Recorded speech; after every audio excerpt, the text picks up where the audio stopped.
He didn't take. I'll tell you that one later. I'm getting the don't say that one shake from the wife right now. But so my first duty station was in Okinawa. I was there for a year. Did some good training there. Got to it's the the the bush over there, the jungle, is really thick.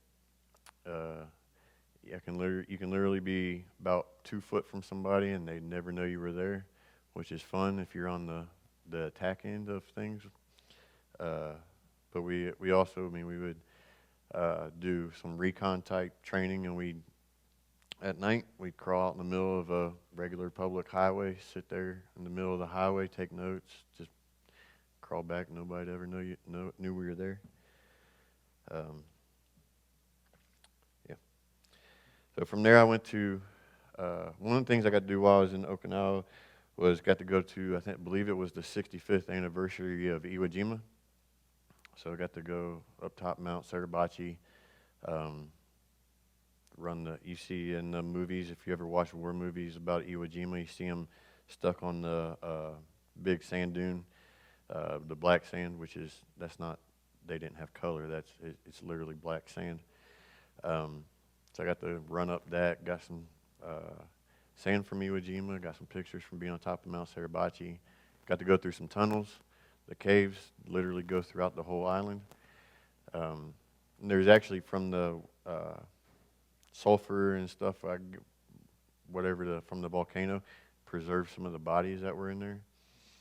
So I got some pictures of that. I didn't put those in here. Got to do that. Got to go to mainland Japan, see Tokyo. Got to see, I'm going to forget the name, Mount Fuji. Didn't get to climb it. They keep you from climbing if it gets to a certain temperature. So I didn't get to do that, but got lots of pictures of the mountain.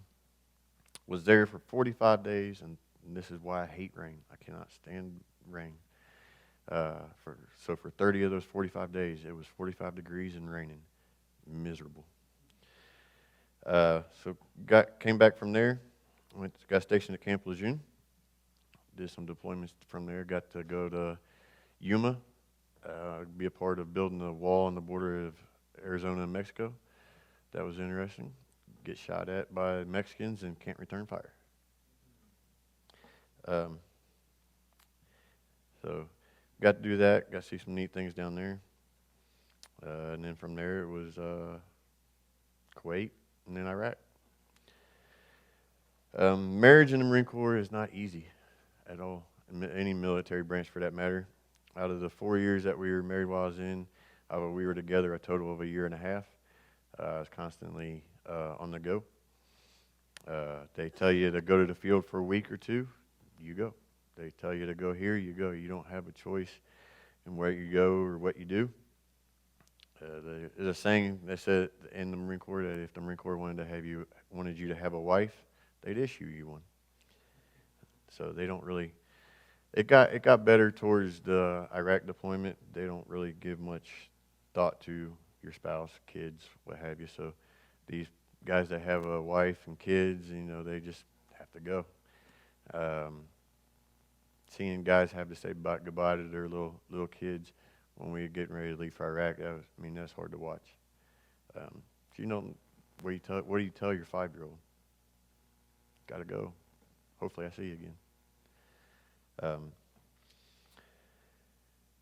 And then one of the things that's difficult to deal with, and this is all credit to Ash, she dealt with a lot.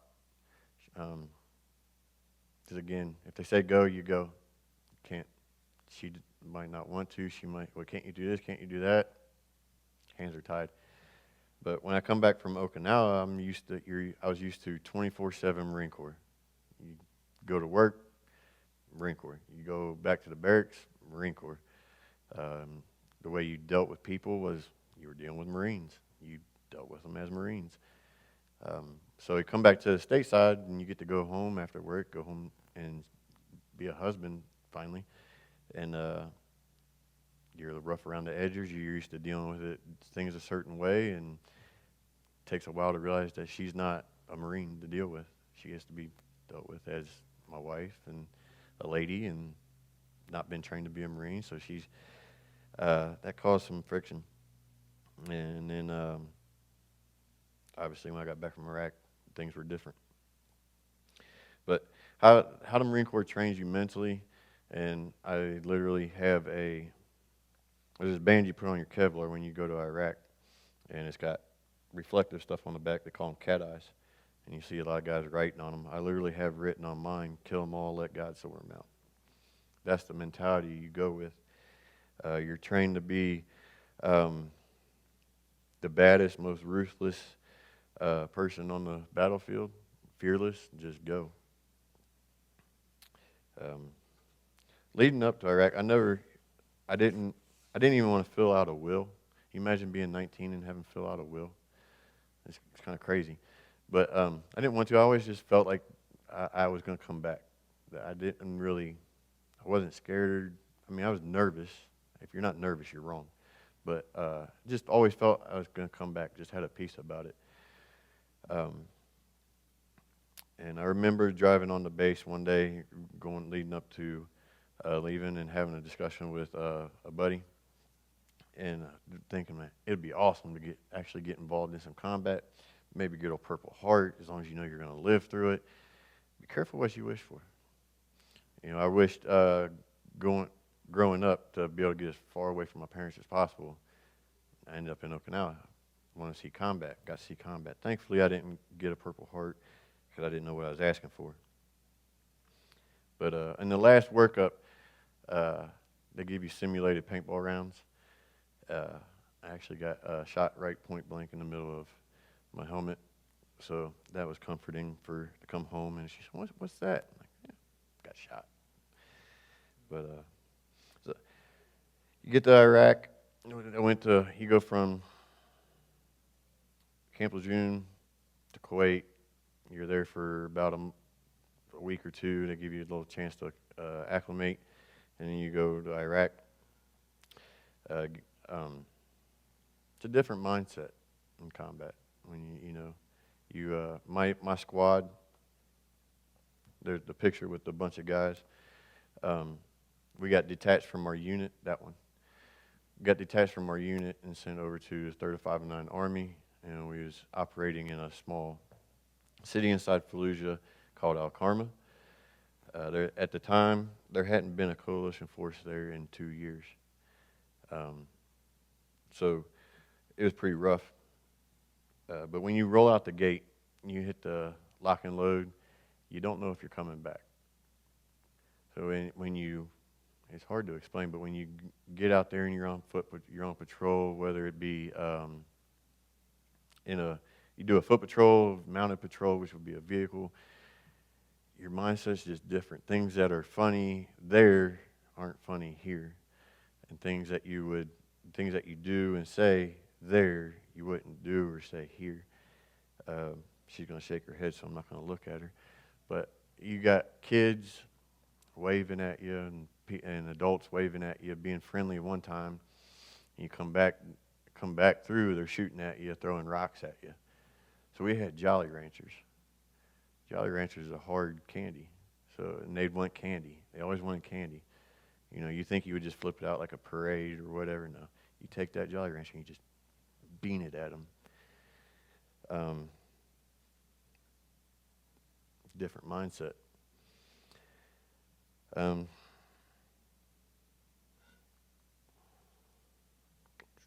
Dealt with most everything you could deal with in combat outside of airstrikes, like aircraft airstrikes. I didn't have an Air Force, but I had mortars, sniper fire. I had one hit about 3 foot above my head. Bullets hitting at your feet. Firefights. IEDs. Had a IED blow up, and I think it's the one that messed up my back. About 6 foot in front of my vehicle. We come around a turn in the road, curve in the road, and seen it. There's a metal plate in the road. We backed up. As soon as I put it in reverse, it blew up. That's one that rocked us pretty good. 6-inch windshield, cracked all the way through, messed up our engine. Messed up my gunner pretty good. Look back, he's laying down. I'm trying to yell at him, to get his attention. He's not responding, and he's out of the turret. Dust everywhere inside the vehicle. You can't hardly see. My sergeant's yelling at me, "Go reverse, reverse." I'm like, "It's in reverse, and I'm hitting the gas. It's not going anywhere." Then the other one, IED that was real big for us was, for me personally, it was about 20 foot from us or so. We was on foot patrol, and it just blew. They blew my sergeant's flak jacket off. He had one that went down the middle. There's what an IED will do to you. Blew his flak jacket off, made him do a flip. He was fine. Had a guy that was even closer to it on foot. He just kind of stood there like, "Hey, what's up?" Like, get down. So different things. We found that guy. We was able to get recon out there with the dogs. And I think this might be part of where my love of German Shepherds come from, but he traced the wire all the way to the house. We found the guy that blew up that IED. So that was pretty cool. War's not pretty. It's not a place where you go shake hands, drink coffee. Hey, how you doing? They want to kill you. You want to kill them. It's war. You see, guys. You cheer when the other people are dealt with. I remember this kind of goes multiple ways, but as we was out in a FOB, forward observation base, so it's just a little base out in the city somewhere to kind of make it easier to get to things, so you don't have to go from the big base all the way out. You're already out there. And I was looking for my staff sergeant. Went to go in his room. Was like, he won't be in there. Took 2 steps and the room exploded. They shot a recorderless rocket through normally they blow up on impact. Well, this one went through the wall and blew up. And there was a recon Marine in there. 2 weeks from going home, never seen his kid. And his kid will never know his dad, other than pictures and stories. But you don't mess with recon. They found where the rocket come from. It come out of a little S-10 type truck. They called in 2 500-pound bombs and dropped it on it. And I have video of it. We cheered. Different mindset. And the other thing is there's no atheists in foxholes. I don't know if any of you ever heard of that book. But you tend to draw closer to your Maker in times of life and death. I definitely I kind of started getting church before, and then it just never really connected. I was saved, just had gotten away. Did a little more praying. Always said that the prayers back home work, because like I said, we dealt with a lot of stuff. By the time we left that area, though, we were turning it back over to the Iraqi army and letting them take control of it.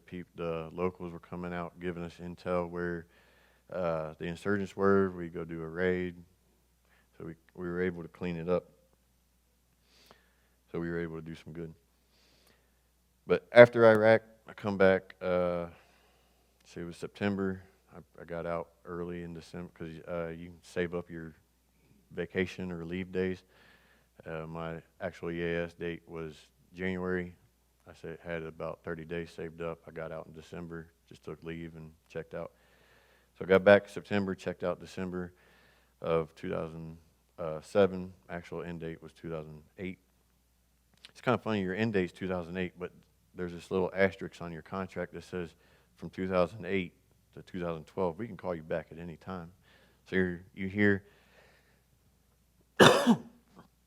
you hear things going on in the news, and you're like, oh, crap. Hopefully this isn't the one. But it's kind of funny. You have that thought, and then once that time passes, you're like, man, I want to go back. You miss the brotherhood. You miss the sense of purpose, something bigger than you. The people outside the military, they don't generally get the concept of what it's like. So adjusting to life after the Marine Corps was tough. when I got back from Iraq, she picked me up. I think you drove off base, and then we switched, or I drove. Okay. Anyways, I started driving, and we're on the main drag in Camp Lejeune, and it's 45 miles an hour. I was doing 15. Everywhere we went over there, and I was a driver, we drove 10 to 15 miles an hour. We never went lights out and if we did, we stopped. We put extra lights. I don't know if you can see the top of that Humvee. There's extra lights on there. Here we are, come get us. Plus another branch would do 45 miles an hour and be blacked out. We're like, no wonder you're getting blown up. You can't see, and you're going super fast. So we wanted to see everything, wanted them to know we were there. So anyways, even adjusting to being able to drive differently was a bit of a challenge. You come around, driving down the road, and there's trash in the road, and you're thinking, is that going to blow up? You see the plates I now know them as test box for like the gas main or water main or whatever, and you're like, is that going to blow up? And you see just everything's different. And then after you spend, even though it was only there 7 months, you spend time where people are trying to kill you. When somebody tries to kill you, you develop a sense of hate, a sense of, I just want to rid the world of them. You see them in different places and around, and you just automatically go back, because they didn't wear a conventional uniform. They looked just like the normal locals, and the only way you knew they were enemy is if they pulled out a weapon and started shooting at you.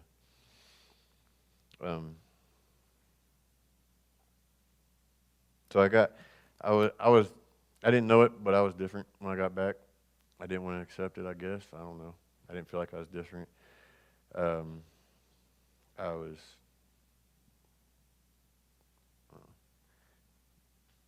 was diagnosed with PTSD, depression, anxiety. Didn't want to go talk to anybody, and it took a lot to get me there. Most of you know that part of the story, but I ended up going to the Linder Center of Hope, talking to Dr. Brett Dowdy. He was who I ended up talking to. I didn't want to just talk to some stuffed up jacket of degrees that had no idea what he was talking about, never done anything, so how other than what he's read in a book, so how's he going to help me? But Brett was really good. He after he drug things out of me, he just listened and he let me talk, and he wasn't judgmental. He didn't think I was weak for being there. That's another thing, is I should be able to handle this. And I didn't want to just get stuffed with medicine. A big thing that they do with these guys is they just stuff them with medicine and send them on their way. That one didn't work. Here's this one. Try this. So you end up hopped up on pills and you become an addict. I ended up on Lexapro. I was on that for about 10 years, and last Christmas I stopped taking medicine and been good since. But I got this thing off a website. It says PTSD resulting from the participation in combat seems to be unique from other forms of PTSD. In combat situation, military personnel are often both victim and aggressor, a dynamic which adds complexities to the issue. Often those with combat-specific PTSD will exhibit depression, extreme feelings of guilt, hypervigilance, low self-esteem. It can be particularly difficult for combat veterans to process through the atrocities they have witnessed and come to a place of acceptance of things they were asked to do. So that, if I guarantee you, she'd probably say that pretty much summed up where I was. Why did I get to make it back? Constantly on alert, constantly angry, constantly anxious. If I was in a crowd, I couldn't stand crowds. Let's see how 4th of July goes this year. First time being off medicine and going down a different path in life. But car backfires, firecrackers, it's all just triggers everything. But at the same time that I started counseling, I was getting more involved in church at Central Baptist. When we were there was no youth group, but there was teenagers. So I asked Pastor, hey, can I do this? He said, sure, have at it. And so we did. So we did that for about 5 years. And I think I was allowed to do that by God to give me that sense of bigger purpose, to give me that something bigger than yourself. And it also kind of forced me to dive into the Bible and start learning more and developing a closer relationship with God. So although God didn't need the counseling, He used both of them, and that was when things started to change. And then after about 5 years of that, we felt God was leading us away from there, brought us here to Faithway, or the Father's house, and you guys know that story. So, but one of the big things that has helped me is not long before we come here, I heard a pastor, and he was a pastor, and I believe pastors are guys just like the rest of us. So a higher standard, but at the same time, it's just who he was for this story. But I believe it was the London attacks happened, and the quote that he put out on social media was, "I hope they hurry up and catch them, kill them, and send them to hell where they belong." And that kind of struck me. Like, well, you're a pastor. That shouldn't be your first thought. I mean, I understand the sentiment, but that shouldn't be your first thought. Your thought should be like, wow, these people need Jesus. And then about the same time, I was reading John 3:16, and I literally read it just like this: "Was God so loved world and whosoever." It was like the rest of the verse didn't exist. But it didn't say the white guy, the black guy, the red guy, the orange guy, green guy, purple guy. It didn't say a Baptist, Catholic, atheist, Protestant, whatever, Muslim. It said whosoever in the world. And that, from that day on, it's just stuck with me. Like, didn't matter. Like, these guys were, although my enemies and they were trying to hurt me, I was trying to hurt them too. They were doing what they felt that was right in their eyes, and I'm doing what's right in my eyes. And why should I hate them? And that kind of started that journey. And I've dealt with a lot of things here with forgiveness and moving past it. But it's the love of Jesus. Jesus loved me, and it was. You think of John 3:16, and we use that for, like, hey, God loved me, so I can get saved. Or for me, it was you're at a youth activity, and you're saying, hey, God loves you. You don't, and you just see the people you're talking to. It was, you make it personal, but although it's a personal verse, it's also a very broad verse. It's not just us here in America. It's Europe, Asia, Middle East, Africa. It's the world. So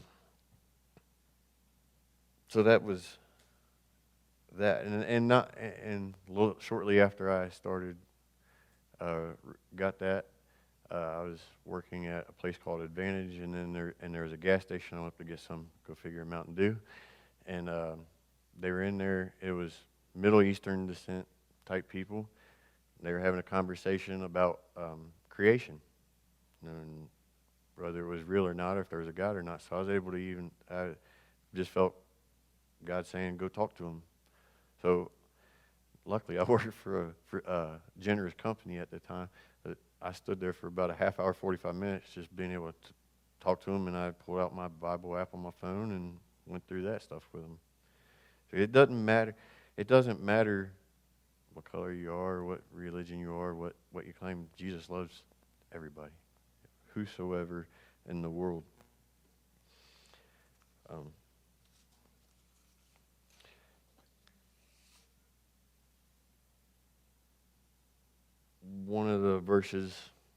passages that's helped me is Romans 8:35 through 38. And to sum it up is basically just nothing can separate us from God. It's God's love.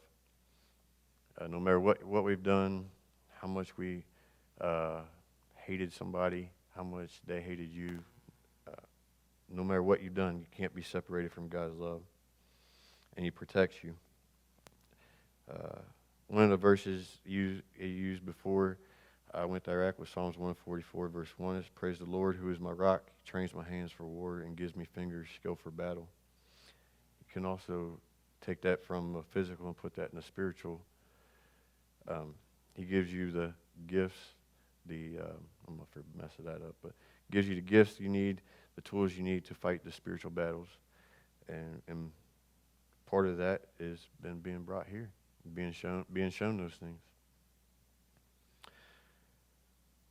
So although I'm not perfect, it is through Jesus and Holy Spirit power I will keep working to love those who have tried to kill me. I'm not perfect at it, and I'm not saying that by any means. And I hope this, if people have done you wrong, you think about it. Jesus loved and died for those that did kill him, although he rose again, and He died for the people that made the accusations that took him to the cross. He died for the people that nailed him to the cross, and died for the people that beat the tar out of him. If he can do it, I can do it.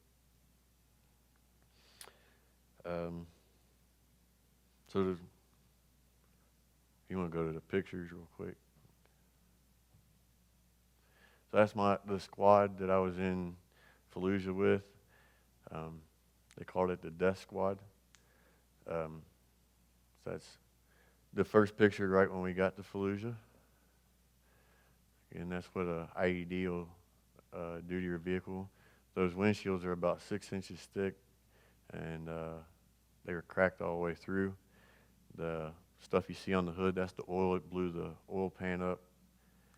So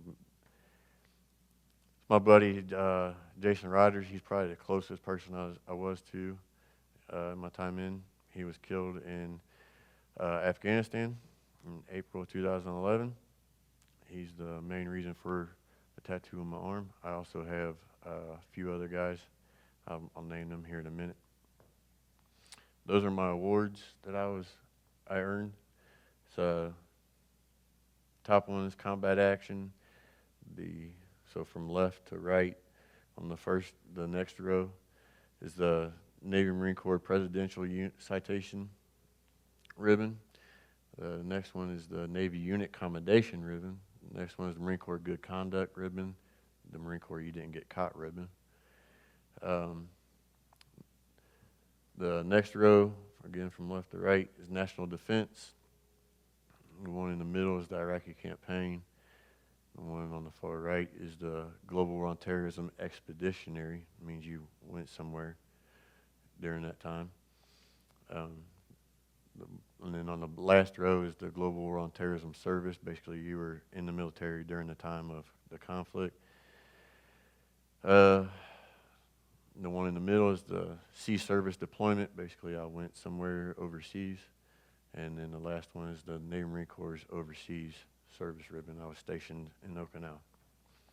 So some of those come with medals, not all of them. So that's in a brief break in the middle of a 3-hour firefight. That pouch that I'm holding is actually the gunpowder for the artillery rounds that we use. It's a 155 artillery pouch. We were patrolling along and we one of our guys fell into two 55-gallon drums that had these in it that the Iraqis had control of. We proceeded to put about 48 pounds of C4 on it and blow it in place. That was fun to watch.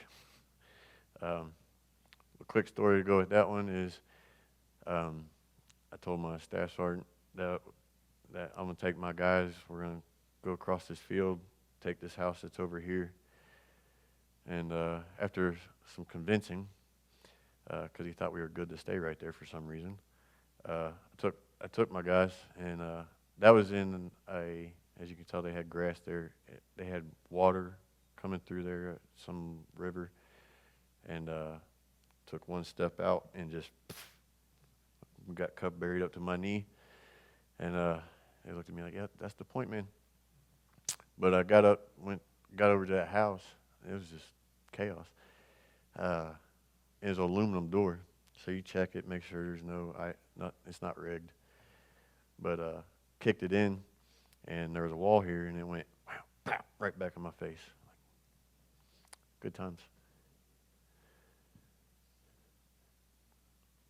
That was, so on Camp Fallujah, got to take the Tar Heels with you. And it's just kind of where I slept. They had a bed in there. The blanket and stuff was there already from the unit before. Wash it up and use it. That's what the majority of Iraq looks like, and at least where we were. Trash everywhere. They don't have running water, sewage, trash pickup. There's just trash everywhere, and that's how them kids are growing up. That's the see that one. That's the Tigris River, and that's just I always thought it was neat to be able. You think of Samaria, biblical, and then getting to see signs for Baghdad. We didn't go to Baghdad or Ramadi or Samaria. It was just neat to see the signs for it. Know you were close.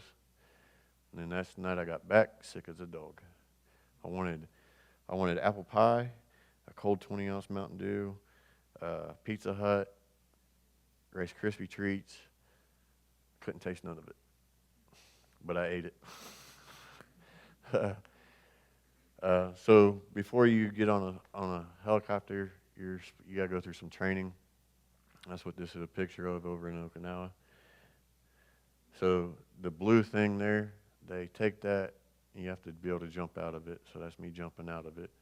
But they take that, they completely submerge it in the water. They flip it around a few times, and on a helicopter, those windows, there's actually straps so you can pull it out, and you can get out the window if it ever crashed. So they take you under there. They give you the blackout goggles, and you have to be able to get out. That's mainland Japan. Part of the 30 days of crappy weather. It's just a buddy of mine produces, Ashley's favorite one, and that was the Marine Corps ball in our dress blues.